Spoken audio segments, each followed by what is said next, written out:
బతికే ఉన్నాడా లేదా అన్నది. ఎందుకంటే గత వారం రోజులుగా ఈ ఫైల్స్ మీద గత 15 రోజులుగా చర్చ జరుగుతుంది ఎక్కువగా.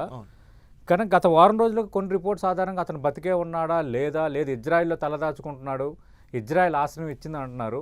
అసలు బతికున్నాడా లేదంటే చనిపోయాడని మనం అఫీషియల్‌గా అనేసుకోవచ్చా? 100% 2019లోనే ఇతను జైల్లో చనిపోయాడు అని ఒక రికార్డు చూపిస్తుంది. Okay. Federal bureau of investigation ప్రకారం 2019లోనే ఇతన్ని 18లోనో 19లోనో అరెస్ట్ చేశారు. 19లో అతనుగా జైల్లో ఆయన చంపబడ్డాడు, లేకపోతే సూసైడ్ చేసుకోబడ్డాడు, వాట్ ఎవర్ అని ఒక రిపోర్ట్. ఓకే. కొంత ఈ రిపోర్ట్స్ ఏంటంటే మరి ఇతను వేరే దేశాల్లో ఎక్కడ అబ్స్కాండ్ అవుతున్నాడా, లేకపోతే ఇంకేదన్నా దేశం అనే దాని మీద ఇంకోటి ఉంది. ఓకే. కానీ అఫీషియల్ రికార్డ్స్లో మాత్రము ఇతను చనిపోయాడని మాత్రమే ఉంది. ఓకే. అంటే చనిపోయినట్టేనా, లేదంటే కొన్ని వస్తున్న వార్తలనే నమ్మొచ్చా? వేరే దేశాల్లో తలదాచుకోవటం, లేదంటే ఏదో ఒక దేశం ఆయనకి ఆశ్రయం ఇవ్వడం? అంటే నాకు తెలిసినంతటికి తప్పనిసరిగా FBI యొక్క అఫీషియల్ రికార్డ్స్నే ప్రస్తుతానికి నమ్మాల్సిన అవసరం ఉంది. రైట్. కాకపోతే అతను చేసిన తప్పులు, అతని లిస్ట్లో ఉన్న పెద్దవాళ్ళని బయట తీస్తే రైట్, అదొక డిఫరెంట్ ఎపిసోడ్ అది. రైట్. అంటే ఇప్పుడు నేను ఇందాక కూడా ప్రస్తావించాను, ఆయన బతుకున్నాడా చనిపోయాడా, లేదు ఇజ్రాయెల్లో ఆశ్రయం పొందుతున్నాడు అని. అసలు ఇజ్రాయెల్కి జెఫ్రీ ఎప్స్టైన్కి ఏంటి సంబంధం? ఇజ్రాయిల్ వాడిన వదిలిన ఆయుధం అని కొందరు అంటున్నారు. నిజంగా అంత ఛాన్స్ ఉందా? ఓకే.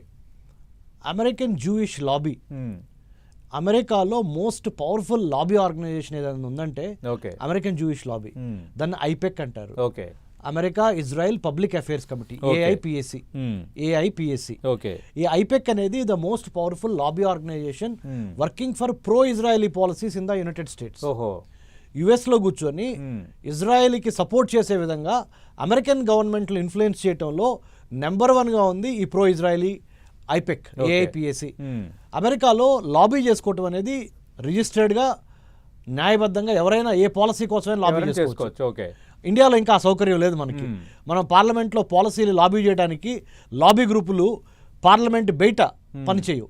కానీ అమెరికాలో అమెరికన్ కాంగ్రెస్లో, అంటే సెనెట్లో కానీ హౌస్ ఆఫ్ రిప్రజెంటేటివ్స్లో కానీ, అమెరికాలో ఎగువ సభ దిగువ సభ, senate and house of representative దిగువ సభ, వీటిల్లో పాలసీలని లా మేకర్స్ని ఇన్ఫ్లుయెన్స్ చేయడానికి ఒక లాబీ గ్రూపు వాషింగ్టన్ డీసీలో చాలా లాబీ గ్రూప్స్ ఉంటాయి. ఓకే.